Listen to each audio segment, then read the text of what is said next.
धन्यवाद करता हूँ और आप सबका भी बहुत बहुत धन्यवाद। तो गाइस, आज की वीडियो बहुत ही शानदार होने जा रही है, क्योंकि इस वीडियो में मैं आज आपको क्या एक्सप्लेन करने जा रहा हूँ। Look at cases of noun. आज की वीडियो में गाइस मैं आपको बताने जा रहा हूँ केसेस ऑफ नाउन। इसका मीन्स ये होता है, जो एक नाउन होता है, जो एक संज्ञा होती है, वह एक वाक्य में, किसी भी एक सेंटेंस में कहाँ कहाँ पर यूज की जा सकती है। मतलब नाउन को एक वाक्य में कहाँ कहाँ यूज कर सकते हैं और कैसे कैसे यूज कर सकते हैं। तो इसका मीन्स होता है cases of noun. Okay guys, आपको याद रखना है संज्ञा की तीन, जो एक नाउन होता है उसकी तीन स्थिति या स्थान होते हैं। आपको गाइस क्या याद रखना है, जब किसी संज्ञा को हम किसी वाक्य में यूज करते हैं तो उसके तीन स्थितियां होती हैं। संज्ञा की कितनी स्थितियां होती हैं? तीन, या संज्ञा के तीन प्लेसमेंट होते हैं। अब वो क्या होते हैं मैं आपको बताने जा रहा हूं। नाउन, अब नाउन को, जो नाउन के केसेस हैं उनको तीन भागों में डिवाइड किया गया है। फर्स्ट वन क्या है? Subjective case. किसी नाउन को एक सब्जेक्ट की तरह यूज कर सकते हैं, तो पहला केस क्या है? Subjective case. Okay guys. Second case क्या है? Objective case. किसी एक नाउन को एज एन ऑब्जेक्ट भी यूज किया जाता है। Okay guys. थर्ड कंडीशन क्या है? Possessive case. तो आपको याद रखना है, जो संज्ञा होती है, जो नाउन होता है, उसके तीन केसेस होते हैं। First one is subjective case, second one is objective case and the third one is possessive case. अब मैं आपको तीनों cases one by one explain करूंगा इजीली। लुक एट इस जो सब्जेक्टिव केस, सबसे पहले बता रहा हूं सब्जेक्टिव केस। इस स्थिति में नाउन एक सब्जेक्ट की तरह काम करता है। आपको याद रखना है, सब्जेक्टिव केस में ना जो एक नाउन होता है वो एज अ सब्जेक्ट काम करता है। जब एग्जांपल देखते हैं, राम ईमानदार है। ठीक है गाइस, ये एक सेंटेंस है, राम ईमानदार है, तो इसको इंग्लिश में क्या बोलेंगे? Ram is honest. Ram is honest. तो देखिए, जो इसमें जो राम है, तो सबसे पहले आपको याद रखना है राम एक नाउन है। राम क्या है गाइस? इसमें एक नाउन है कि नहीं है? क्योंकि आपको पता है किसी व्यक्ति, वस्तु या स्थान के नाम को नाउन बोलते हैं। तो राम एक क्या व्यक्ति है कि नहीं? तो राम एक नाउन है। फर्स्ट थिंग तो आपको याद रखनी है, Ram is a noun. Ram एक नाउन है। अब ये कौन सा नाउन है आपको पता है? Proper noun. आपको पता है गाइस, मैंने अपने प्रीवियस वीडियो में आपको बताया था, जब किसी व्यक्ति, वस्तु या स्थान को कोई नाम दे दिया जाता है तो वो कौन सा नाउन बन जाता है? Proper noun. जब किसी व्यक्ति, वस्तु या स्थान को हम नाम दे देते हैं, तो यहाँ पे एक बॉय, राम एक बॉय, तो बॉय को नाम दे दिया गया राम। ठीक है, तो राम क्या हो गया? Proper noun. तो मैं आपको ये बताना चाह रहा हूँ, राम यहाँ पे क्या है? नाउन है। ठीक है, अब नाउन है और जो राम यहाँ पे किसका काम कर रहा है? एक सब्जेक्ट का। किसका काम कर रहा है? सब्जेक्ट का। राम ने यहाँ पे किसका कार्य कर रहा है? एक सब्जेक्ट का। तो ये कौन सा केस हो गया नाउन का? Subjective case of noun. Are you getting guys? तो आपको याद रखना है, जब भी कोई व्यक्ति, वस्तु या स्थान स्टार्टिंग में आ जाए, मतलब किसी वाक्य के शुरुआत में आ जाए, तो वो किसका काम करेगा? As a subjective case of noun. Are you getting? तो देखो यहाँ, जैसे यहाँ पे राम था, अब जैसे मैं लिखता हूं, मोबाइल इज वेरी यूजफुल। क्या लिखा गाइस मैंने? Mobile is very useful. तो मोबाइल इसमें क्या? एक नाउन है। नाउन है कि नहीं है? क्योंकि एक वस्तु है, मोबाइल इज नाउन। अब ये नाउन, अब ये मोबाइल क्या है? सब्जेक्ट भी है। ये क्या है? सब्जेक्ट। मोबाइल एक नाउन है और मोबाइल एक सब्जेक्ट भी है, तो ये क्या हो गया? Subjective case of noun. ठीक है ना? तो मोबाइल क्या बन गया अपना? Subjective case of noun. Are you getting? तो मैं आपसे ये बोलना चाह रहा हूं, जब भी कोई व्यक्ति, वस्तु या स्थान एज अ सब्जेक्ट काम करता है, किसी वाक्य में एज अ सब्जेक्ट कार्य करता है, तो उसको क्या बोलते हैं? Subjective case of noun. Have you got it? ठीक है, तो ये तो फर्स्ट कंडीशन थी। कौन सी थी? Subjective condition of noun. अब जो सेकंड कंडीशन है उसकी बात करते हैं। ओके गाइस, ये तो अपनी first condition subjective condition. Okay, अब बात करते हैं ऑब्जेक्टिव कंडीशन ऑफ नाउन। ठीक है, तो इसकी पहले डेफिनेशन देख लेते हैं। इस स्थिति में, ठीक है ना, जो ऑब्जेक्टिव केस होता है ना नाउन का, उसमें क्या होता है, इस स्थिति में नाउन एक ऑब्जेक्ट की तरह काम करता है। सिंपल है, जैसे नाउन किसी वाक्य में एक ऑब्जेक्ट की तरह काम करेगा तो उसको बोलते हैं objective case of noun. Look at, मैं राम को जानता हूं, तो देखो इस सेंटेंस को एनालाइज करना। मैं राम को जानता हूं, तो आई नो राम। अब देखो राम का यहाँ पे प्लेसमेंट क्या होगा, लास्ट। राम यहाँ पे क्या है, लास्ट प्लेसमेंट। और राम इसमें क्या एक नाउन है। राम एक नाउन है कि नहीं है, क्योंकि आपको पता है किसी व्यक्ति वस्तु या स्थान के नाम को नाउन बोलते हैं, तो राम यहाँ पे एक नाउन है। ओके, इजंट इट, राम एक नाउन हुआ, नाउन। अब इसकी राम का जो केस है वो क्या है, ऑब्जेक्टिव। जो प्लेसमेंट क्या है इसमें, ऑब्जेक्ट। यहाँ पे प्लेसमेंट क्या, ऑब्जेक्ट का प्लेसमेंट है। ओके, तो क्या बन गया, objective case of noun. Objective case of noun, समझ आ रहा है। देखो यहाँ पे स्टार्टिंग में राम था तो ये सब्जेक्टिव केस था। यहाँ पे राम कहाँ पे आ गया, लास्ट में। यहाँ पे स्टार्टिंग में था, यहाँ पे लास्ट में आ गया। तो जब भी कोई व्यक्ति वस्तु या स्थान, उसका प्लेसमेंट किसी सेंटेंस के लास्ट में होता है तो वो क्या होता है, ऑब्जेक्ट। क्या होता है, ऑब्जेक्ट। और ऑब्जेक्ट क्या है, एक नाउन है। ठीक है ना, तो क्या बन जाएगा, ऑब्जेक्टिव केस ऑफ नाउन। समझ में आ रहा है गाइस, बहुत सिंपल है।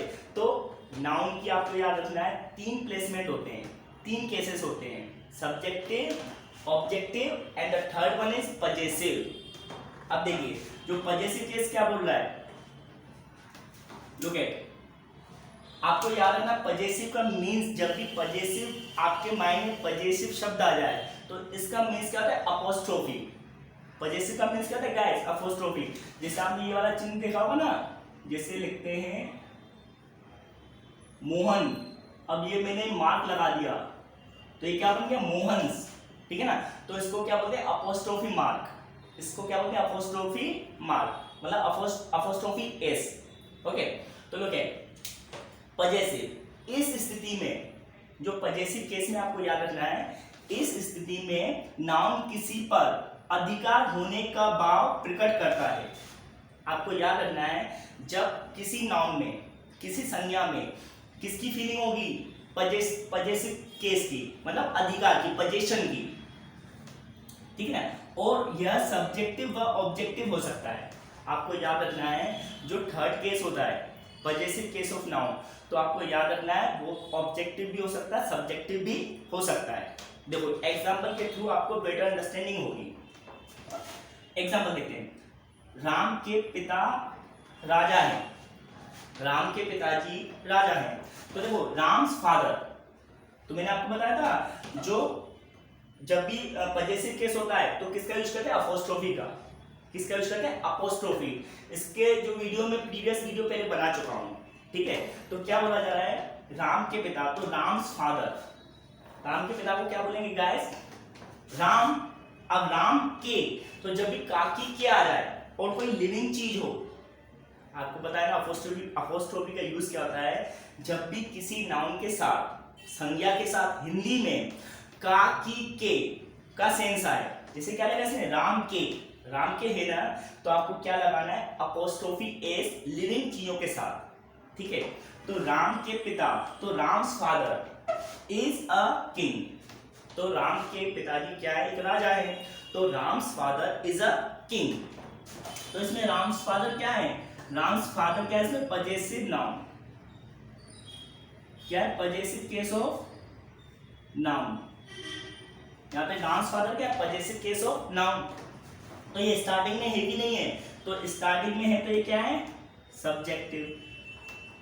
मतलब इसमें क्या हुआ, सब्जेक्टिव केस, मतलब क्या है, subjective case of possessive noun. क्या है ये, subjective case of possessive noun. Are you getting? तो मैं आपसे ये बोलना चाह रहा हूं, जो पजेसिव केस होता है नाउन का, जो पजेसिव केस होता है ना, वह एज अ सब्जेक्ट भी काम करता है और एज एन ऑब्जेक्ट भी करता है। देखो मैं ऑब्जेक्ट का एग्जांपल लिख के बताता हूं। इसे मैं बोलता हूं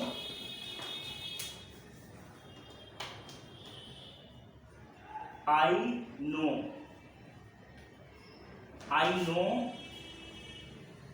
राम्स फादर। तो गाइस मैंने एक एग्जांपल लिख दिया यहाँ पे, आई नो राम्स फादर। तो यहाँ पे देखो राम्स फादर क्या है, पजेसिव केस।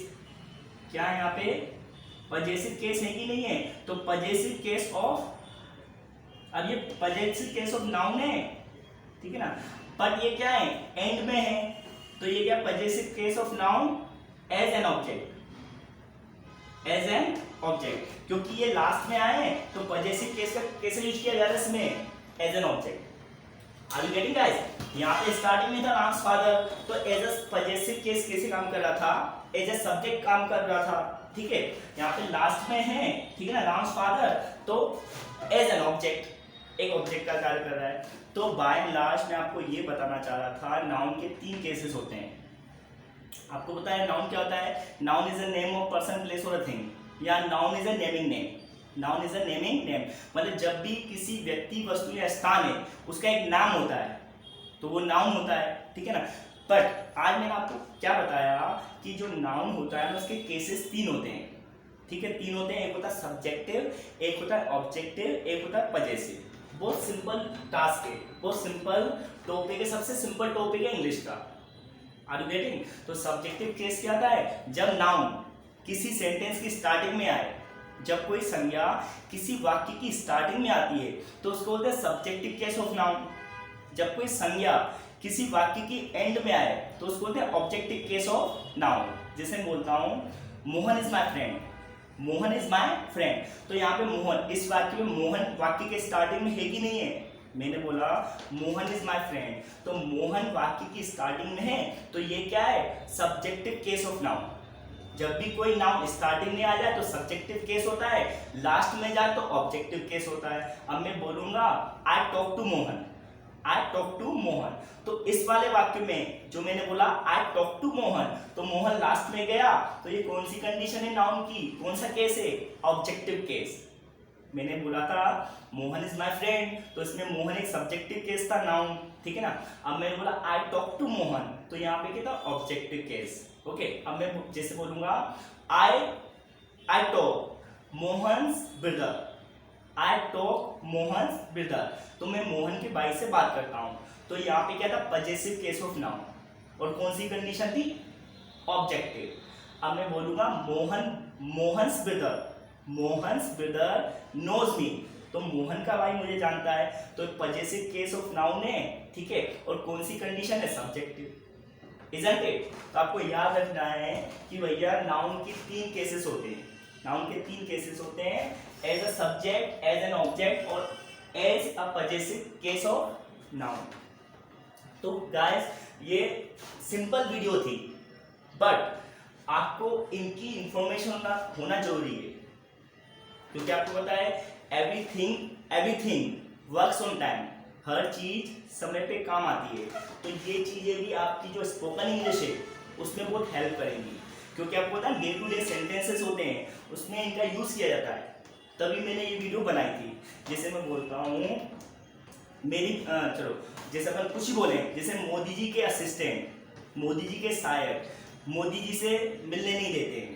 अब एक सेंटेंस आया जिसमें मोदी जी के सहायक मोदी जी से नहीं मिलने देते, तो इसकी इंग्लिश बनानी है, तो पता है क्या बोलेगा, पजेसिव केस ऑफ नाउन। तो क्या बनेगा, मोदीज असिस्टेंट, या Modi ji's assistant does not allow to meet Modi ji. Are you getting? जैसे आपके माइंड में ये डे टू डे रूटीन में आपके माइंड में चीजें आएंगी, तो इसकी जब आप इंग्लिश बनाओगे, अगर आपको इसकी इंफॉर्मेशन नहीं होगी तो आप स्टक हो जाओगे, मतलब आप अटक जाओगे इंग्लिश बनाते समय। तो सिंपल यूज था, केवल आपको क्या, आपको प्रैक्टिस करनी है। Okay, because as we know practice makes a man and women perfect, isn't it? Okay, तो ये सब आज की क्लास के बारे में था। अब मैं क्लास को एंड करता हूँ, और अगर आपको वीडियो पसंद आई हो तो please like, share and subscribe. That's it for today. जय हिंद।